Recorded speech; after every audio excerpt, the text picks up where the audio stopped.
Yes!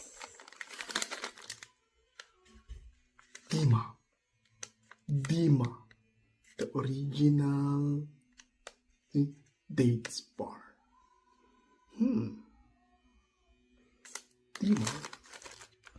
Dima, the original dates bar.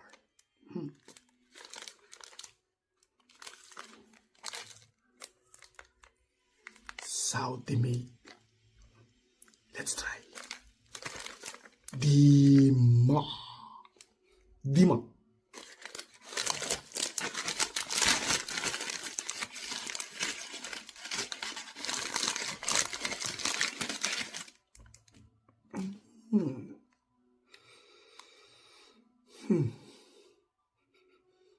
Smell bread. Let's taste.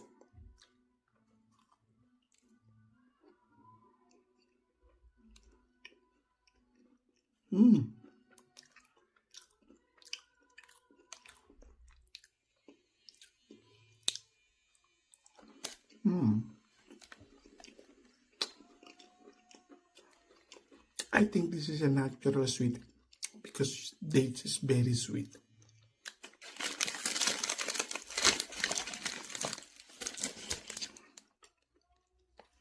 Piling ko isang buong date to eh.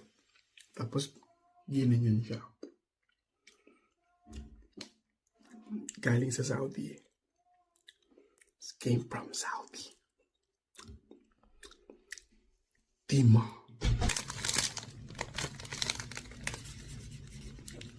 Ito yung dates. Pinisa siya. Parang piling ko, ito yung dates tapos ginanon siya. Pero alam mo, dahil sa sobrang tamis niya, bagay rito kailangan mo mag-tea.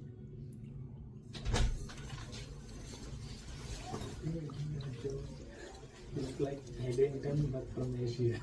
Yeah, para ma-neutral ng sobrang tamis. Kasi ang dates, sobrang tamis na itong dates talaga. Pero, isa pa.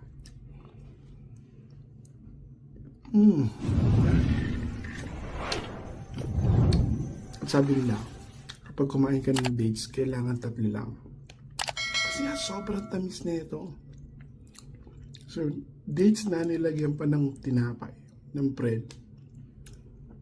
So, double sweet na siya. Kaya dapat 3 pieces lang kakainin mo.